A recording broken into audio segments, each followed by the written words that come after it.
Account open करने का सही तरीका क्या है। नंबर 2, कॉस्मोफिट में क्रेडिट कार्ड और डेबिट कार्ड हम कैसे इनेबल करते हैं। नंबर 3, कॉस्मोफिट में अकाउंट सस्पेंड क्यों हो जाती है। तो इन सारी चीज़ों को हम कवर करेंगे। और कवर करने से पहले मैं आपसे रिक्वेस्ट करूंगा, यदि आप हमारे चैनल पर नए हो तो हमारे चैनल को जरूर सब्सक्राइब करें, और वीडियो में कुछ भी सीखने को मिलता है आपको तो ज़रूर एक लाइक ज़रूर दें।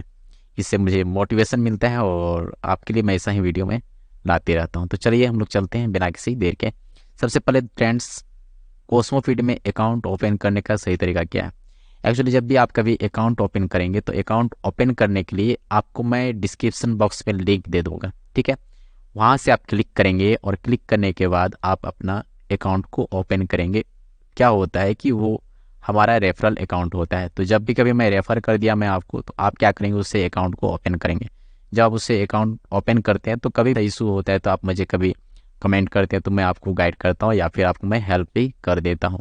तो ये एक बेनिफिट आपको ये मिल जाएगी। साथ ही यदि आप डायरेक्टली ओपन करते हो कॉस्मोफिट में, तो कॉस्मोफिट आप चले जाते हो और जैसे आप इंटर करते हो फिर आपके सामने इस टाइप का आ जाता है कॉस्मोफिट ऑल इन वन प्लेटफॉर्म। तो जैसे आप क्लिक करते हैं इसमें, और क्लिक करने के बाद ये आपके पास में इस टाइप का ये ऑप्शंस चले आता है ना। तो आप क्या करते हैं, यहाँ पे गेट स्टार्ट में क्लिक करते हैं और यहाँ से आप अपना जो मोबाइल नंबर है, वेरीफाई OTP वगैरह आप डाल करके यहाँ से अपना लॉगिन कर लेते हो। तो ये डायरेक्ट हो गया है, ठीक है। ये डायरेक्टली आप यहाँ से क्रिएट कर सकते हो। तो हालांकि इसमें ऐसा कुछ इशू नहीं आते, आप डायरेक्ट भी ओपन कर सकते हो। लेकिन यदि आप हमारे थ्रू ओपन करना चाहते हो और कभी ऐसा कुछ इशू आती है तो आप मुझसे यदि पर्सनली पूछना भी चाहते हो तो मैं आपको गाइड करूं, तो आप क्या करो, आप मेरे डिस्क्रिप्शन बॉक्स में ऑलरेडी मैं लिंक दे रखा है, वहाँ से आपको क्लिक करना है और इंस्टेंट ही अपने अकाउंट को ओपन कर सकते हो। वेरीफाई भी जल्दी हो जाती है वहाँ से। और फिर किसी प्रकार की प्रॉब्लम या फिर इशू या कोई हेल्प चाहिए तो आप मुझे कमेंट कर सकते हैं। तो ये हो गया हमारा पहला। दूसरा है हमारा कॉस्मोफिट में क्रेडिट कार्ड डेबिट कार्ड हम कैसे इनेबल करें। फ्रेंड्स, यदि आपको कॉस्मोफिट में डेबिट कार्ड और क्रेडिट कार्ड आपको इनेबल करना है तो आपका बिजनेस जो है कि वो अच्छा खासा होना चाहिए। एक्चुअली क्या है कि करंट में जैसे ही आप अकाउंट ओपन करते हैं, अकाउंट ओपन करने के बाद आप चाहते हो कि 2 से 3 दिन के अंदर आपके पास में क्रेडिट कार्ड या डेबिट हमारे पास में आ चुका है। आप डिस्क्रिप्शन बॉक्स में मैं क्या करूँगा, इंस्टाग्राम का लिंक शेयर कर दूंगा, ठीक है। वो कंपनी करेगा और फिर वो आपको वहाँ से आसानी से गाइड करेंगे, आपको फिर आसानी से हेल्प मिल जाएगी। तो फिर क्रेडिट कार्ड और डेबिट कार्ड आप इनेबल डिसेबल आराम से करवा सकते हो। उसके अलावा जो भी कोई इशू है तो आप उसमें कॉल भी कर सकते हो या फिर आप उससे चैट भी कर सकते हो। तो जैसा भी आप इंस्टाग्राम का जो लिंक है उसको फॉलो करें और फिर आप वहाँ से जाकर के अपने हेल्प को इंस्टेंटली पा सकते हो। अब चले आते हैं हम लोग थर्ड नंबर में, कॉस्मोफिट में अकाउंट सस्पेंड क्यों होता है। ये बहुत बड़ी प्रॉब्लम है और इसको सॉल्व करना, यदि हमें सस्पेंड होने से बचना है तो आपको 2 रूल फॉलो करना होगा। तो पहला रूल जो है कि वो बहुत ही इंपॉर्टेंट है। सेकंड रूल जो है वो उतना इंपॉर्टेंट नहीं है क्योंकि उतना सारा वो यूज नहीं होता है और ना ही लोग कर पाते हैं। तो पहला क्या है कि हम लोग देखते हैं, मैं सबसे पहले लेके चले जाता हूँ। तो फ्रेंड्स, यहाँ पर हम लोग देख सकते हैं कि कई सारे लोग प्रोडक्ट अपना सेल कर रहे हैं। पेंड होने का मेन जो प्रॉब्लम है वो है कॉपीराइट। कॉपीराइट क्या होता है, सपोज मान के चलिए आपके सामने आप देख सकते हो यहाँ पर ये एड चल रहा है ना, ये एड है, ये वाली 899 का और ये वाली 899 का, 2 एड चल रही है। अलग अलग जगह में टारगेट किया गया, मे भी हो सकता है और मे बी ऑडियंस डिफरेंट होगा या तो ये भी टेस्ट हो रहा होगा, कुछ भी हो रहा हो। तो मेरे कहने का मतलब ये है, यदि आपके पास कॉपीराइट कंटेंट है, ये सेल कर रहे हैं 99 में, सेम प्रोडक्ट यदि आप भी सेल कर रहे हो तो फिर वो कॉपीराइट में चले जाता है। मीन्स जो है कि वो आप वो इसी वजह से आपका कॉस्मोफिट का अकाउंट सस्पेंड होता है। तो आपको क्या करना है, आपको यूनिक चीज़ें आपको सेल करनी है, प्रोडक्ट आपको अलग अलग, क्योंकि देखिए ये क्रिएटर्स हैं, ये इन्होंने बहुत मेहनत से बनाया होगा। या तो मैं भी कभी सेल करता हूँ तो मैं क्या करता हूँ, मान के चलिए मैं सेल किया और आप मेरे प्रोडक्ट को आप क्या करोगे, सेल करोगे। जब तक मैं आपको अथॉरिटी नहीं दिया हूँ, मैं आपको रीसेल करने का मैं अलाउ नहीं किया हूँ, तो फिर आप सेल नहीं कर सकते हो।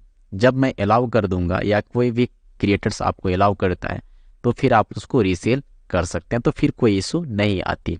लेकिन कई सारे लोग क्या करते हैं, सपोज मान के चलिए ये चीज़ें हैं, मैंने यहाँ से देख लिया, मैं सोचा यहाँ से मैं इसको परचेस कर लूँगा बाद में, फिर पहले मैं क्या करता हूँ, एड चला दिया या फिर कहीं सेल कर दिया, फिर जा कर के इनसे मैं परचेज़ किया, फिर मैं इनको प्रोवाइड कर दिया। तो ये हो गई, यदि वो हमें कॉपीराइट देता है तो फिर हमारे अकाउंट सस्पेंड हो जाएगी, चाहे हमारे वॉलेट में 5000 या 10,000 या कितना भी रुपया रखा हो, उससे कोई मायने नहीं रखता है। तो ये सारी चीज़ें हमें ध्यान रखनी होगी कि हम कॉपीराइट कंटेंट को ना सेल करें, हम अपना प्रोडक्ट को सेल करें, ताकि एक ऑथेंटिसिटी बने रहे, हमारे जो क्रिएटर्स हैं उनके बीच में किसी प्रकार का इशू ना हो। बट जो है कि ये थोड़ा सा इलीगल है, और एक दूसरे क्रिएटर्स हैं उनके लिए भी ये थोड़ा ऑफेंसिव चीज़ें हैं, तो थोड़ा सा आपको ध्यान रखना होगा। और आपका जो कोस्मोफिट का अकाउंट है सस्पेंड होने से बचाने का यही एक उपाय है कि आप कॉपीराइट कंटेंट ना सेल करें, कॉपीराइट प्रोडक्ट ना सेल करें। और साथ ही मैं आपको रिक्वेस्ट करूंगा आपसे कि ऐसा काम आप ना करें। यदि आप हमारे चैनल को सब्सक्राइब किए और हमारे साथ जुड़े हुए तो जेन्युइन तरीके से काम करें, और फिर कहीं पर कोई दिक्कत आती है तो मैं आपको हेल्प करता हूँ। ये मैं आपको नहीं सिखाऊंगा कभी भी कि आप किसी दूसरे क्रिएटर्स का प्रोडक्ट को लेकर के आप कहीं सेल करो। तो ये फ्रेंड्स, ये हो गई पहली। दूसरी रीज़न ये हो रही है कि कार्डिंग एक होती है जो फ्रॉडिंग का काम होता है। तो फ्रॉड के लिए कोस्मोफिट में कोई ऐसा जगह नहीं है। हालांकि मैं कोस्मोफिट को इसीलिए मैं आपको बताने का प्रयास कर रहा हूँ क्योंकि ये एक बहुत सुलभ और सहज तरीके से हमें मिल जाती है।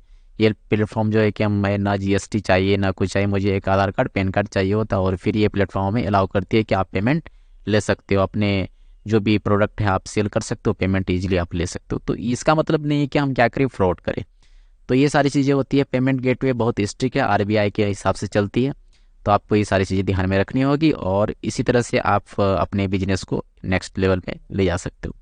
तो उम्मीद है फ्रेंड्स आपको समझ में आ गया। कॉपीराइट से बचे, कभी भी दूसरे का सेल ना करें, और अपना जेन्युइन प्रोडक्ट बनाएं और जेन्युइन तरीके से काम करें, तो वो आपके लिए बेस्ट और इन फ्यूचर में भी आपको बहुत हेल्प करती है।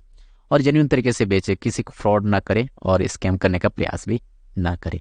तो फ्रेंड्स, मैं अपने वीडियो को यहीं पर अंत करता हूँ। चलिए मिलते हैं हम लोग नेक्स्ट ट्यूटोरियल में। तब तक के लिए आप सभी को थैंक यू सो मच।